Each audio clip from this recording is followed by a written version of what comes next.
नमस्कार। आप देख रहे हैं जागरण.com और मैं हूं आपके साथ सिद्धार्थ पुरोहित। हम बात करेंगे आज उस शख्स की जो 2023 में काफी चर्चा में रहे हैं और अभी तक चर्चा में ही है। हम बात कर रहे हैं पंडित धीरेन्द्र कृष्ण शास्त्री उर्फ बागेश्वर बाबा की। बागेश्वर बाबा के बारे में वैसे तो अब शायद ही किसी को बताने की जरूरत होगी।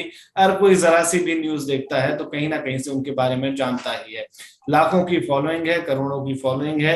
कभी कंट्रोवर्सी में तो कभी अपने दरबार को लेकर चर्चा में रहते हैं। लेकिन अब उनके चर्चा में रहने की वजह काफी खास है। एक युवती हैं जो उनसे शादी करना चाहती हैं, जो उनको अपना आराध्य मान चुकी हैं और उसी को लेकर वे एक यात्रा कर रही हैं। क्या है इनका नाम, क्या करती हैं, सब जानेंगे इन्हीं से। स्वागत करेंगे शिवरंजनी तिवारी का। शिवरंजनी, आपका बहुत बहुत स्वागत है जागरण.com के इस इंटरव्यू में। बहुत बहुत धन्यवाद। जय बागेश्वर धाम की, जय सन्यासी बाबा की, पंडित धीरेन्द्र कृष्ण शास्त्री जी महाराज की जय है। जी शिवरंजनी, पहले हम सबसे पहले यही सवाल लेना चाहेंगे आपसे कि आप थोड़ा सा अपने बारे में खुद से बताएं, ताकि हमारे दर्शकों को आपके बारे में पता चल सके। श्योर। तो मैं बताना चाहूंगी कि जब मैं 4 साल की थी तब से ही मैंने भागवत कथा, भजन संध्या, श्री राम कथा, तमाम सभी प्रोग्राम्स मैंने स्टार्ट कर दिए थे। और मैंने 8 ईयर का डिप्लोमा किया है एशिया नंबर 1 संगीत महानगरी खैरागढ़ से, हिंदुस्तानी गायन में। और फिलहाल में मैं एमबीबीएस परसुइंग हूँ।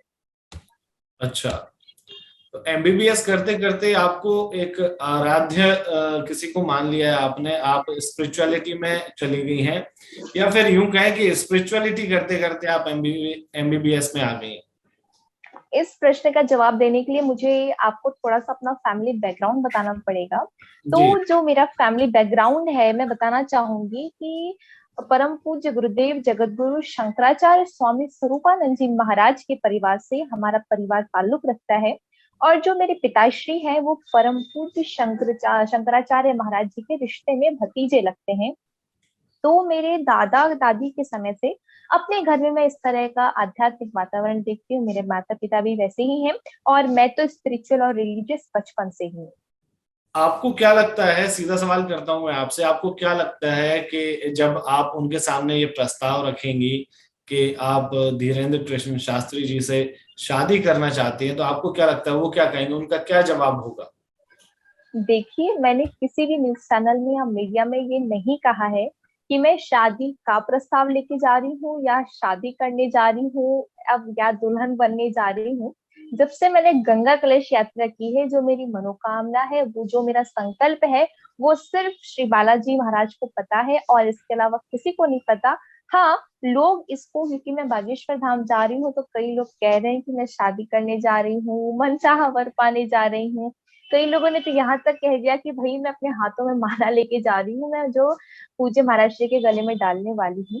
तो देखिए, मैं सभी को बताना चाहूंगी कि इस बातों में जितनी भी सच्चाई है, जब मैं परम पूज्य महाराज श्री के साथ में परस्पर लाइव आऊंगी, तो क्योंकि महाराज श्री अंतर्यामी है, प्राणनाथ है, करुणा निधान है, हर किसी के मन की बात पहचान लेते हैं, चाहे वो कुछ भी हो, बिल्कुल पर्चा बना के रेडी रखते हैं। तो जब भी अगर मुझे मौका मिला, बालाजी महाराज की कृपा हुई, अगर मैं पूज्य महाराज श्री के दर्शन की, अगर मेरी जो लालसा है वो पूरी होती है, तो मुझे विश्वास है वो मेरे मन की बात भी जान ही जाएंगे और वही आप सब लोगों को बता देंगे। तो कई जगह तो ये चर्चा चल रही है कि आप उनके पास शादी का प्रस्ताव लेकर जाने वाली हैं, तो क्या ये बात झूठ है? देखिए, मैं इस बारे में अभी कुछ नहीं कह सकती, क्योंकि जो भी मेरा संकल्प है, जो भी मेरी मनोकामना है, क्या वो शादी को लेकर ही है या शादी के अलावा और भी कुछ है, या ये बिल्कुल ही नहीं है। इस सब के बारे में मैं 16 जून के पहले नहीं कहूंगी कि जो मेरा संकल्प है, वो मैं जब मेरी यात्रा पूरी हो जाएगी बागेश्वर धाम जाके, तब मैं खुद सबके सामने लाइव आके बताऊंगी मेरा क्या संकल्प था और इन सभी बातों में कितनी सच्चाई। अच्छा, आपके परिवार वाले और दोस्तों का क्या कहना है इस यात्रा को लेकर जो आप चल रही हैं? उन्होंने कहा नहीं क्या इससे आपका करियर इफेक्ट हो जाएगा, इससे आपकी पढ़ाई इफेक्ट हो जाएगी? देखिए, मुझे कलश यात्रा करनी ही थी, क्योंकि मैं बचपन से हनुमान जी की उपासक रही हूँ। तो मुझे कलश यात्रा करनी ही थी और 2021 से मैं करीब महाराज श्री को कंटिन्यू फॉलो करती आ रही हूँ।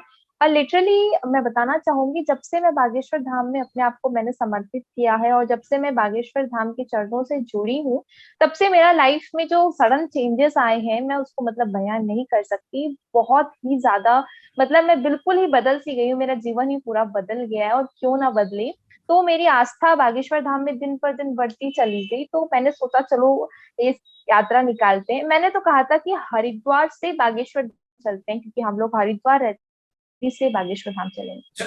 कभी उनके दरबार में आप गई हैं इससे पहले, या कभी उनसे मुलाकात हुई है? मैं सबसे पहली बार ही जा रही हूँ, हाँ, लेकिन मेरे पेरेंट्स, मेरा भाई और मेरे पिताश्री जा चुके हैं इसके पहले 5-6 बार, और महाराष्ट्र से परस्पर मुलाकात भी हुई है। तो आप उस खुद को साध्वी मानती हैं, सन्यासी मानती हैं, क्या मानती हैं आप खुद को? मैं कोई साध्वी नहीं हूँ, मैं केवल बालाजी सरकार की एक दासी हूँ। आप सभी लोग, सभी मेरे भक्त परिवार मुझे नामों से संबोधित करते हैं, लेकिन मैं सिर्फ अपने प्रभु की दासी हूँ। जी। शिवरंजनी, हम जब किसी के बारे में जानने की कोशिश करते हैं, जब किसी को हम परस्यू करते हैं, किसी के हम फॉलोअर बनते हैं, भक्त बनते हैं, या किसी के प्रति हमारा लगाव जब जागता है, तो अक्सर ऐसा होता है कि समाज उस रिश्ते को कोई ना कोई नाम दे देता है।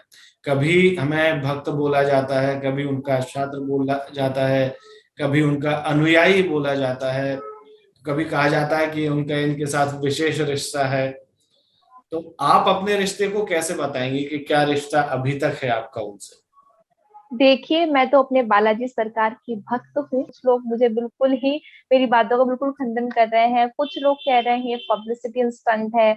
कुछ लोग कह रहे हैं कि मैं अपनी पब्लिसिटी फेम पाने के लिए महाराज जी का बदनाम बदनाम करती हूँ, और पता नहीं तरह तरह से क्या है। तो मैं उन सभी ट्रोलर्स को एक ही जवाब देना चाहूंगी कि लोगों के मुंह है, कुछ ना कुछ तो बोलेंगे। और मैं तो अपने ट्रोलर्स को बहुत बहुत हृदय से धन्यवाद देना चाहूंगी।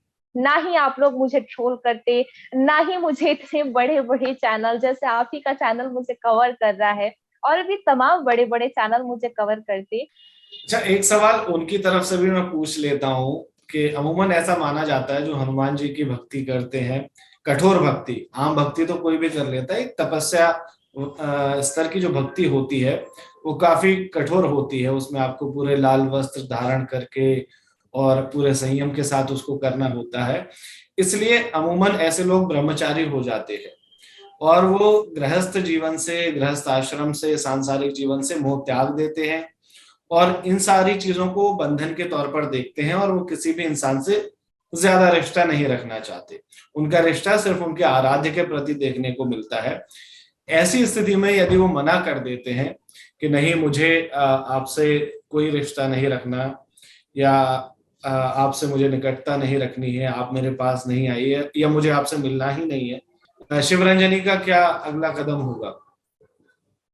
देखिए, ऐसा कहीं नहीं लिखा है कि जो हनुमान जी के भक्त हैं उनको इतनी कठोर पूरे नियमों का नहीं, पालन लिखा करना ही लिखा पड़ेगा। कहीं नहीं है, लिखा कहीं नहीं है, लेकिन ज्यादातर की मैंने बात की है। मैं भी नहीं कह रहा कि लिखा है कहीं, कहीं नहीं लिखा है, लेकिन ज्यादातर ऐसे देखे हैं मैंने। ठीक है, हर किसी की अपनी अपनी श्रद्धा है, हर कोई अपने हिसाब से मानता है।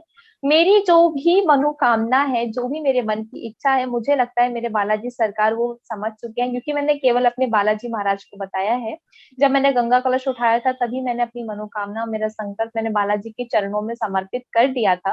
और मुझे ऐसा लगता है कि जब मैं पूज्य महाराज जी के सामने जाऊंगी, तो जो भी मेरे मन में है उस सबका पर्चा बिल्कुल रेडी कर देंगे वो लिख शिवरंजनी, थोड़ा सा मैं चाहूंगा आप अपनी पर्सनल लाइफ के बारे में एक बार बता दें कि आप एमबीबीएस कर रही हैं, उसके अलावा परिवार में कौन कौन है और उन लोगों की क्या प्रतिक्रिया है आपके इस फैसले को लेकर? मेरे परिवार में मेरा एक छोटा भाई है, वो तबला बजाता है और उस्ताद जाकिर हुसैन साहब का शिष्य है। उनसे उन्होंने शिक्षा ली है अपने तबले की। और मेरा भाई मेरे साथ में सपोर्ट में रहता है। हमारे कई वीडियोस भी वायरल होते हैं हम दोनों के साथ में जुगलबंदी में करते हुए। और मेरी मम्मी का भी बहुत सपोर्ट है इस यात्रा में, और मेरे पापा तो इस यात्रा में साथ में ही है मेरे। और जब ये सब जो भी न्यूज में चल रहा है, जब ये सब मेरी मम्मी पापा ने देखा, तो मैंने कहा कि भाई देखो क्या क्या चल रहा है न्यूज में। तो पापा ने कहा बेटा चाहे कुछ हो जाए हम तुम्हारे साथ में हैं, बस जो भी हो रहा है चलने दो, शायद यही बालाजी की इच्छा हो।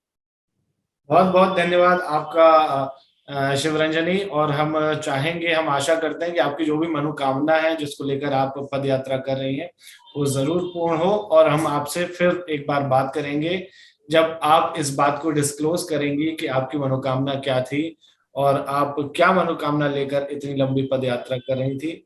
जल्दी हम एक बार आपसे बात करेंगे, और फिलहाल हमें आप इजाजत दीजिए और हमारे दर्शकों को भी इजाजत दीजिए। नमस्कार। नमस्कार, बहुत बहुत धन्यवाद।